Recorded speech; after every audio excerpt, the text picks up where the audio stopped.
This is Eat, Sleep, Invest, the marketing podcast for real estate investors to get more deals. Hey, welcome back, everyone, to another episode of Eat, Sleep, and Invest. I'm your host, Bryan Driscoll. I'm here with Paul Lizell. Hey, what's going on, Paul? Hey, how you doing, Bryan? Hey, pretty good. What's cracking? Not too much, man. I appreciate you having me on here, though. Yeah, thanks for coming. So Paul's pretty interesting. He's really involved in the real estate space and also in the crypto. So, hey, Paul, give us a little background on everything you're doing. Sure. So I'll talk first a little bit about the real estate, and then I'll get into the crypto space there too. So I started investing for me way back in 2001, and I was buying mostly HUD properties, right? Bank REOs. But at one point, I did get into the direct mail, right? I was doing the direct mail, the yellow letter, the postcards, and all that. But I cut that off in 2013 because I was buying so many properties on online auctions from HUD, other bank REOs, and markets all over the country that I just decided I didn't need to do any more marketing. So now we literally just buy on online auctions. For the most part, we buy some from wholesalers too. We do get off-market properties because we made a bunch of great relationships with realtors over the years, and they bring us deals as well. So they're all deals with no marketing costs whatsoever. So we ended up buying in 44 out of 50 states so far. We probably won't get to 50 because there's certain states that just don't care to buy in, right? That it's more of an issue to deal with them than it is to actually be worthwhile and make the money out of. So we target certain states, obviously ones that we really, really like. And as you know now, the Sun Belt's probably a big one, right? Because everybody wants to be in the Sun Belt right now. That's kind of what's led us there into the real estate space and into the cryptos. So I got into the cryptos early in 2017. Bitcoin was like kind of about $1,200, $1,500. I think it was around $1,200 when I very first bought some. And then it started to really shoot up. You guys remember that at the end of 2017, it went up to like 17, close to 20,000, I think, at the end of the year. And then tanked in 2018. And I just kept dollar cost average on what I would do for every real estate deal I did. If it was a smaller margin one, I put $500 into cryptos. If it was a bigger margin one, I put 1,000, sometimes a little bit more here and there. So I ended up putting a pretty good amount into Bitcoin, a little bit in Ethereum, Litecoin, Cardano, and others over the years, and just kept building out my portfolio. And then, of course, it exploded in 2020, late in the year, and then 2021. And of course, it's done a couple of big downturns recently too. So that's my experience in the crypto space, but I've been diving into it for the whole 5+ year period, learning about these different protocol that are out there and figuring out which are the best ones to be in. Because I still think when all is said and done over the next few years, probably 80+% of these cryptos will be gone in the next 3 to 5 years. And you'll just have your core 20% that's left, maybe even less than that. That'll be growing. And new companies come out. You know, you think of it from the .com time, when the .com boom hit all these different companies that were out there, most of them fell. Like at least 80% of those went bankrupt, right? And then you had your good ones like Amazon really come out of it, right? These really good companies that had great ideas and great marketing, they made it through it. So now I'm trying to target, figure out which one are going to be the next Amazon to come out, right? What's the next Amazon in the crypto space? Yeah, that's cool. I like how you were talking about dollar cost averaging, because I know a lot of people are trying to play that space. Yeah. It's not like the stock markets either. There's not a lot of rhyme and reason. No, none at all, right? And if you try to go big in on one point, it could be a huge mistake because it could be dropping, or you think you're buying a dip and you're buying a big, and it dips again, buy each little dip, right? And then your dollar cost average, you get your numbers lower and you're better off long-term. But always think long-term perspective. You want to think, 4 or 5 years down the road with these cryptos, the right ones you want to think 4 or 5 years down the road with. Right. Yeah. And you're right too. A lot of people have to be careful because I dabble in crypto a little bit, and I was just looking at one of the super risky ones I got. It's like a penny stock. You get like 190 shares for or a coin for like $1,500. But I was just looking, it went from $1,500 to $30. Like those are real losses out in there in the world, Yes, absolutely. It could totally happen. Like Luna, right? Terra Luna, with what happened there, that thing collapsed. I was really, really, really fortunate. I didn't buy any. I had thought about buying some over the past year. I'm like, I just don't trust this algorithm. I don't trust the algorithm-based thing. And good thing I didn't, because I would have lost a bit of money. So that's example one that can go belly up. Now they're rebranding themselves. I think they'll come back because they're going to do a new coin now, a new Luna coin, and they're not going to base off the algorithm. So we'll see what comes of it. Yeah. Yeah. So, and what do you recommend for people getting into that? Just dollar cost average too, put money in, they're not afraid to lose. Totally. So this is all, think of it as gambling money when you go to Vegas, right? Put your money in, you can afford to lose. If this is money you need in a very short term, don't put it in this market because this was just way too volatile. We've seen the dips, Bryan, right? So they dip pretty quick and hard. So definitely don't want to do that. Dollar cost average. If you're going to be into it for the next year or two, say, just put, $20 a day in if you can, or $20 a week, $100 a month, whatever you feel comfortable with doing. That's the best way to do it. Dollar cost average in, and get into the good ones initially. If you don't know, get into Bitcoin as much as you can. Bitcoin's going to be around. It's been around for a while. Bitcoin Cash, some of these other ones that are good, solid ones that have been around for a period of time. Cool. So pretty much invest in real estate, take a Yeah. small portion of your profits, then gamble with it, then the shiny object stuff, Totally right. And then, so let's say you've gotten into cryptos and it really shot up. Pull some of that money out, right? Take some of those profits out, and then ride with house money if you can. Maybe take your initial investment out and just ride with the house money. Then it doesn't matter what happens, right? At that point, because it was all just found money. Yeah, it's smart. So you're saying you stick $1,000 in there and it goes to $2,000, pull 1,000 back out. Literally all that extra $1,000 is free money. It could go to zero. So yeah, totally. That's probably your safest, best way to do it, and growing your portfolio. Yeah, cool. Okay, so let's talk about real estate here, because that's interesting. So you're doing deals all across the country. You're buying sight unseen, right? How are you doing that? That's what everybody asks, right? How you doing the sight unseen? Well, luckily for us, for the most part, because they're bank owned, if they're non-occupied properties, we can usually get some pictures of the interior, or there's an agent we can reach out to. And if there's no listing agent attached to it, we'll try to find an agent in the area, one of these small mom pop shops that knows the area, that particular market pretty well, that hopefully can get into the property, take some pictures, give us an idea of what it needs, and we know what kind of repairs are going to be needed. And if we decide to take it down or buy it and then rehab it, hopefully they have a lot of the contractors that we can use. That's been our best experience so far, is using the realtors' referrals for contractors. They've been reliable and affordable too. They've been really, really good for us overall. Better than me going into a new market and try to find a contractor myself. I've had more failures than that than I've had successes. But with the realtors, it's been great, because you think about it from the contractor's perspective. Those realtors give so many referrals. They don't have to pay for any marketing. They're constantly getting work from these realtors. So they don't want to screw up a job and let the realtor down where they're not going to refer them anymore. So that's been a best source for us. But yeah, sight unseen. So now we're getting eyes on it with having an agent in there and getting an idea what the market's like. Because you don't want to just blindly bid on a property, right? There could be foundation issues that you don't know of.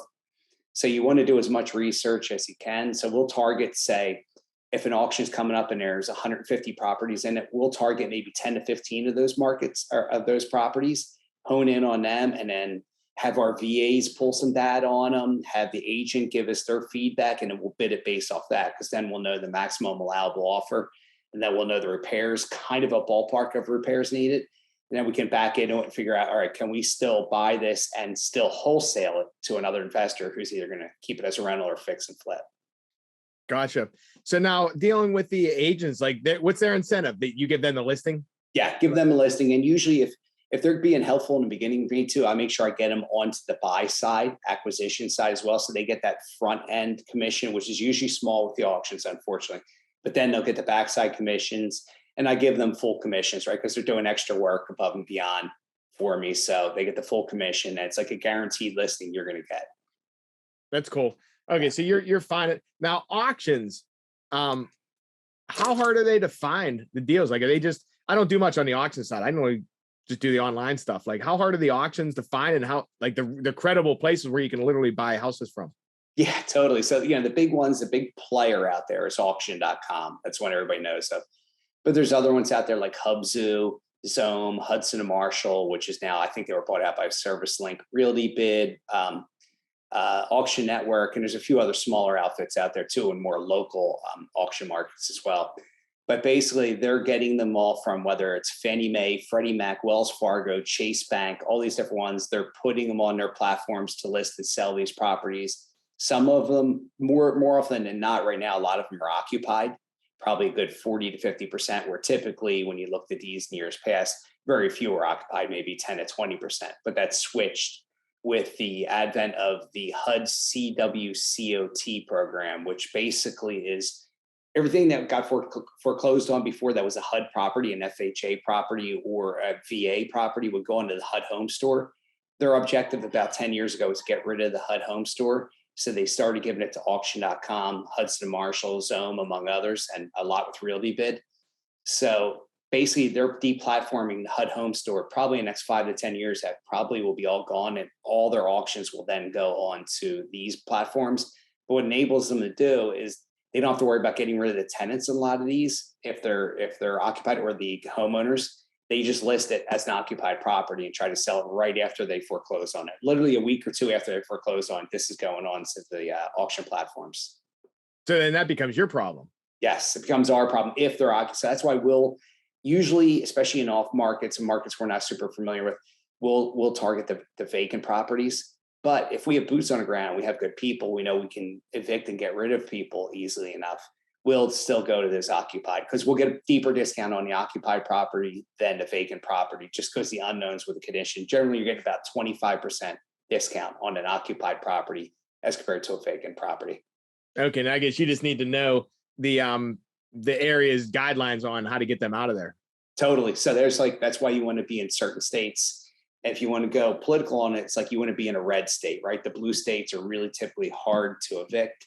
Way less landlord friendly, where the red states are generally better. But even dive deeper in that, where states like Texas, where it's really easy to get rid of people compared to maybe a Georgia or a Florida or another state. So you want to be state specific on that too. Yeah, that's interesting. So now on these websites like auction.com, is that like just going on buying a house like on eBay? Or like what's the process? It's like eBay. So the thing to think about it a little bit differently, obviously, other than eBay is owned by just a typical homeowner, where these are all owned by banks. So if you go on these platforms, I know this happened to many investors, they bid on these properties, they get them under contract, they find out they don't like it, they let it go. Well, the auction companies will ban you if you make a habit of this, do it more than once.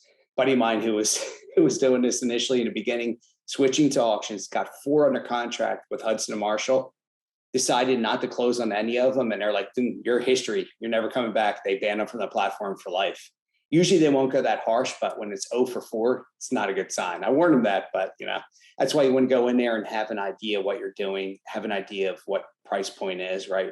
Rather than just throwing numbers out there. And it's easy enough to just go on Zillow and find out what the value of that property is in that particular neighborhood.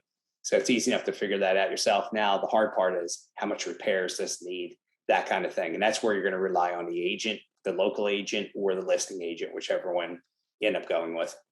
Right. Now you help people walk them through this process too, right? To show them like what you've done. And I'm sure you made a whole bunch of mistakes learning as well. Yes, hugely so. So big part of the learning process, big part of the things they get. I have a couple of videos where I just walk through bidding on certain properties, and I'll explain why this is not a good property to bid on, and this one's a good property to bid on, right? Could learn from my mistakes I've made over the years. Basically, these ones that are train wrecks that look like they need everything are not the ones you want to be bidding on. They're really hard to get rid of, right? You're looking to try to get something the least work as possible, just like in a direct mail campaign. You would look for the same thing, right? So you're looking for the ones that don't have huge issues, whether it's water issues or if you're in a flood zone or things like that. We avoid those like the plague. That's one of our first things that we won't bid on. But yeah, we teach them how to do all that, and we've even gotten more so into it this year. We're kind of almost doing a done with you program, where our new students are coming on board and we're joint venturing with them on deals, kind of walking them through the process, showing them how we do a wholetail or fix a flip, or we teach them how to do it, and we make them work with the contractor as well. But we're involved with them step by step, right there with them. That's solid, and that's huge too. Especially people like I know the first deals I did, it was just a mess. Like, and you learn, and it's really expensive. So if you can work with someone that's actually done it before, it's valuable stuff there. So that's what we're getting the feedback from our students. They love this. This is their favorite part. And I get it too, because I would love this back in the day when I first started in 2001 as well. But it wasn't available back in the day. And I think we're going to see more and more programs become that done with you if it's successful, right? And most of our students are pretty successful, and usually they pay for their education in their first deal. So hopefully that continues, knock wood, but it's going to be good for the foreseeable future right now in the auctions, because all these foreclosures that were backlogged are now coming out, and the inventory is starting to really climb on these auction platforms, and they expect it to continue to grow throughout this year. So, and then the next year as well. Now, is there a lot of competition in auctions? Like, how does the process work? You just go on and bid in? Is it like how many people you competing with? Run us through that process. Great question. It really is. It varies market by market. So we don't have much competition. And then speaking with the hierarchy at Zome, at Hubzu, and auction.com, they tell me there's really only a few players that are big buyers like ourselves out there. There's only a few of us out there. One of them happens to be a fund. It's not a big fund, right? It's more of a family fund. And then other ones are just people that are bidding in certain markets, right? So say there's a St. Louis buyer, there could be a lot of St. Louis competition out there because it's a great buy and hold market as well as a fix and flip. Same with Kansas City. So what we end up targeting because that is we go to the secondary and tertiary markets as ones where you have way less competition. And when you're bidding on that property, most of the time it's just you bidding on it, or maybe you and one other person bidding on it. So you don't have a whole lot of competition. We're always looking for the low line for, Bryan, you want to get the best deals possible. We don't care where it is, but if we're picking up something for 50,000, we know we could sell for 75 or 80,000, we're happy. So we don't care where that property is. Yeah, that's good. What kind of mistakes, like what are some of the top mistakes you see guys trying to do auctions making? With the vacant ones, and this is what we've seen, and even on our end before with these properties, the biggest mistakes made are getting a property you didn't do enough homework on. You found out there were foundation issues later. Almost every time you have foundation issues, you either lose money or close to losing money. Right? I've lost as much as I think it was around 40 grand on a deal last year because it just had so many foundation issues. The more we tore the place apart, the more we found, and the more we had to fix. So you can run into that. And that's where you want to make sure you have a contractor, somebody there that really can put their eyes on it, film the foundation. So we'll send people out there, take pictures of the foundation, just to make sure everything looks good. If they get inside the basement walls, make sure there's no cracks in the walls or floors, all those kind of things. So that's the biggest mistake people make. The other one is, so a newer person getting in there, just trying to go into different markets, a bunch of maybe too many at one time, and then end up pulling their hair out because, all the time trying to figure out these different contacts, these different markets. So we try to teach them focus locally in a very, very beginning, or your local market and maybe one other market.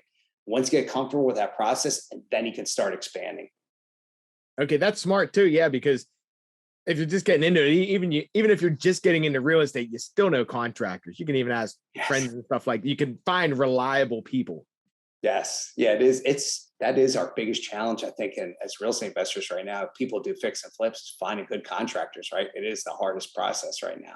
Just not enough good ones out there. And then you're waiting for everything because the windows are delayed or the siding's delayed or, whatever thing you ordered is taking a lot longer, whether it's appliances or whatever. So these things do delay. So we try to do more wholesale deals because of that, where you're doing smaller scale stuff, maybe replacing a kitchen or a bathroom vanity, maybe a toilet. And all these are in stock stuff. And then when we're looking at doing kitchens, we try to do Lowe's or Home Depot off the shelf cabinetry if we can on a wholesale deal. But we try not to do kitchens as much as we can on a wholesale. Usually you just want to kind of paint the cabinets if you can, maybe slap new countertops on them, maybe put some backsplash up, new flooring, new paint, new carpet, and you're moving on. That's been our model for the past 2 years, and that's done pretty well.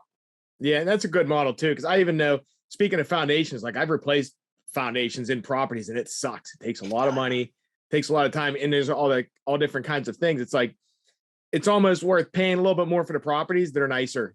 Agreed. Yeah, totally. And that's where we've gone more and more over the years now. So this is a good thing for newer people to look at too. Don't target big houses, right? Houses that are over 3,000 square feet, 3,000 to 4,000 square feet, because your cost per square foot can be substantial in an old house that's large, like an old farmhouse. We did an old farmhouse before. You can pour a ton of money into those properties because all the unknown. You're going to have knob and tube wiring, plaster everywhere right now. If you're ripping plaster walls down, you got a huge mess there. You're definitely going to run into some stuff foundation wise that you're going to have to fix and do because it's an older house and it's settled a lot, right?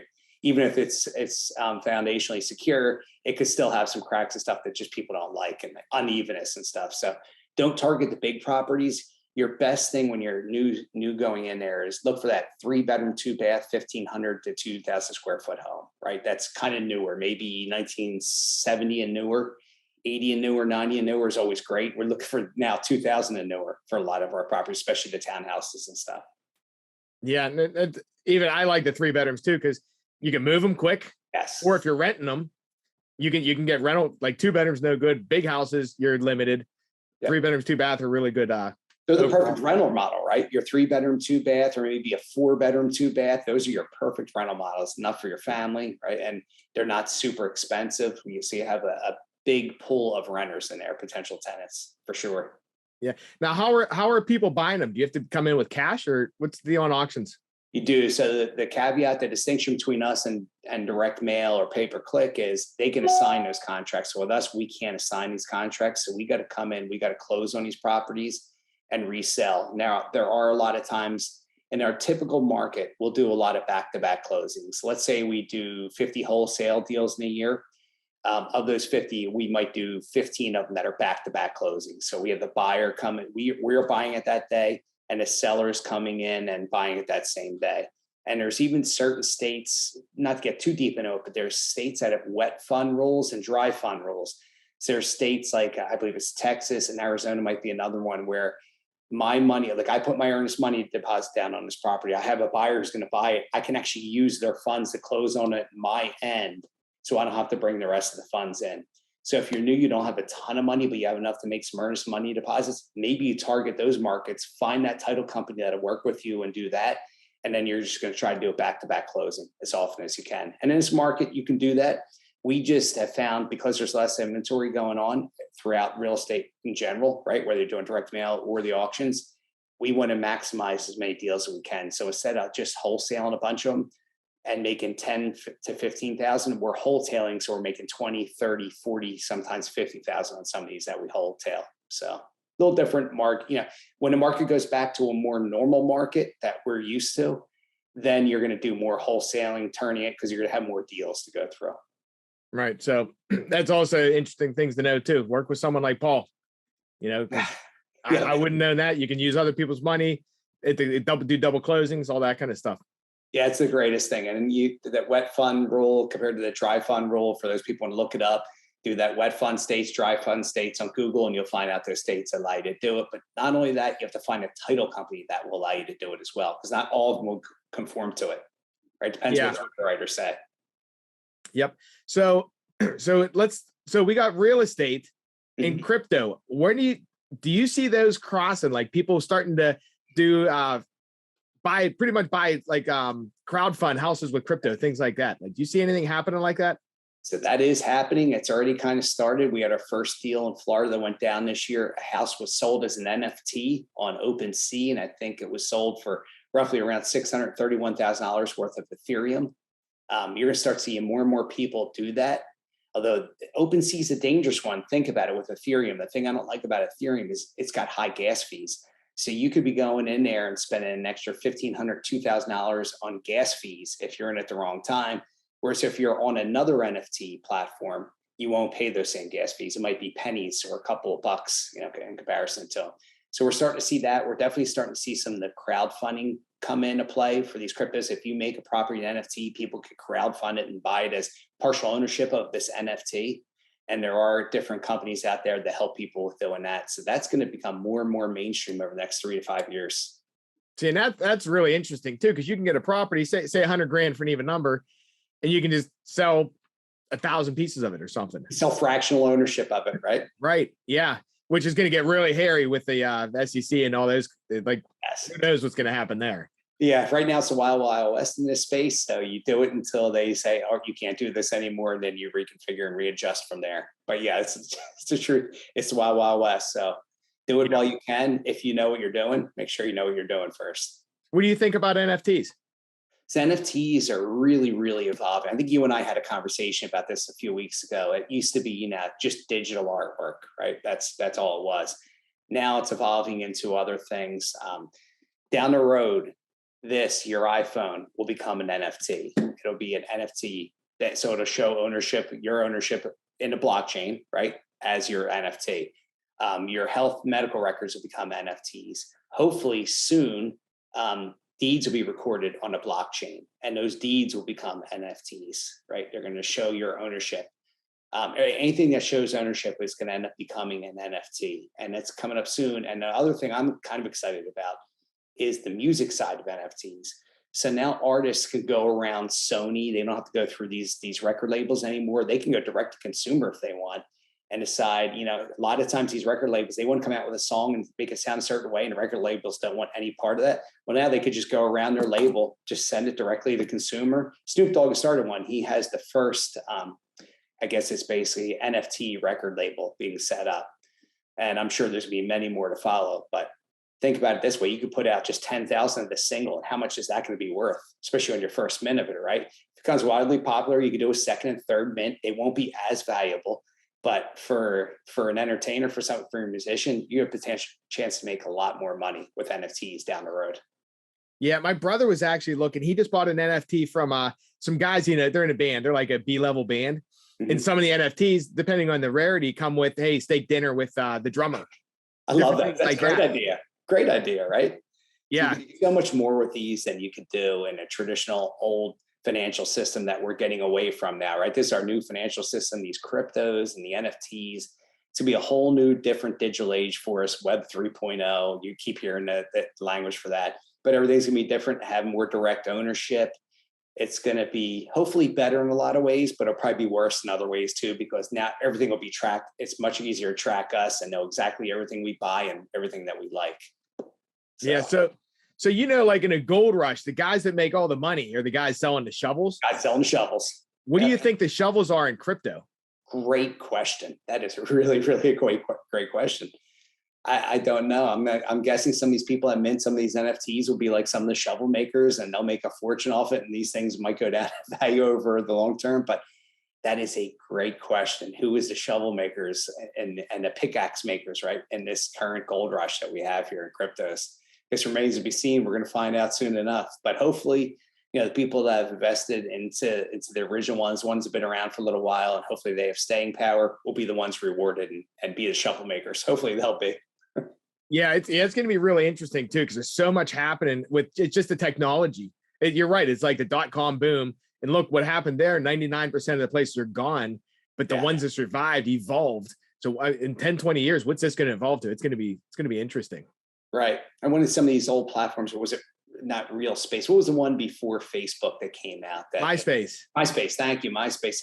You don't want to be in MySpace. Obviously, you want to be in Facebook, right? Right. So you're going to want to be in those type of, and Amazon as compared to, there's these other online shipping companies or shopping cart, or there was an old grocery one that failed, a million of them that failed, right? And there was just one that came through it. So yeah, you want to be in the right ones. Most are going to fail. And the same is true in this crypto space. Remember, it's technology. It follows the NASDAQ. It's 90% correlated to the NASDAQ right now. So as the NASDAQ drops, this does because it's technology. Although, Bryan, this week I did notice for the first time, the correlation stopped for like 4 or 5 days in a row, where the NASDAQ was going down and cryptos plateaued. And then last couple of days, the NASDAQ has gone up and cryptos have not. So it may have decoupled. We'll see. At some point, it's going to decouple. I have a feeling it's more just like a weird little blurb, but it is a tech, right? These are tech stocks technically that are just not on the stock market. Yeah, 100%. And you're right too, because most of them won't be around. So if I'm hearing you correctly, if you're going to put money into crypto, most of the, like 80% of your money you're putting into crypto or high volume, put it into Bitcoin, into really stable coins, and then just put a small percentage, because a lot of the other ones aren't going to be here, but still get your finger into it. Still get your totally. So you hit the nail on the head, and that's, I think, the best investment strategy, right? So Bitcoin, your bigger ones, your Ethereums, your Cardanos, your Thetas, your Polkadots, and these different ones that are the good ones that have been around for a long time now. Go with them. And then if you want to take a chance, like I have, and I showed it to you guys at the last mastermind meeting, right? Where my top 10 low cap gems, right? Where they're all say 5 cents or under, all these cryptos are 10 cents and under. Invest a little bit in each, say it was $100 each of these 10. All you need is one to take off. The rest could just collapse and you're going to be all right. You'll end up making more from that one than anything close to being wiped out, right? So you're going to be in a better shot. That's your gambling. And when those go up, or if multiple go up, get out of them and put it back into Bitcoin or stable coin, and not an algorithmic stable coin. Yeah, that's good. So, hey, Paul, so if anyone wants to reach out to you, so if they want to reach out to you, number one, for help with the real estate, what's the best way to contact you? So reoauctionacademy.com. That's the best way. So it's reoauctionacademy.com, or fliprealestatevirtually.com is another way to get into the same thing there. And if you want to follow me on my podcast, it's thevirtualinvestor.co, and that's the Flipping Out podcast. Okay, cool. And we'll put all those in the show notes too for anybody listening. You can just check them out and click the link. And then for crypto, you help people in that space too. How do people reach out on that? I do. So I have a Patreon channel called the Crypto Degen, and I think it's Patreon.com/Crypto Degen, and you'll be able to see it there, or just go in through Patreon, just do Crypto Degen, and you should see that there, and you'll see a picture of me pop up. So yeah, and that's pretty inexpensive. You can do as low as $97 a month to follow a lot of the info I give you in there. Okay, cool. And yeah, guys, that's patreon.com/crypto, CRYPTODEGEN. That's right. Yep. Yeah. So you can see it's crypto DEGEN. Yes. Absolutely. Right, Paul. Hey, well, thanks for coming on, man. This was great. We'll have to do this again sometime. Absolutely. Thanks for having me, Bryan. Really appreciate it. Hey, thanks, man. Hey, thanks for everyone for listening. Go out there and crush it and close some deals.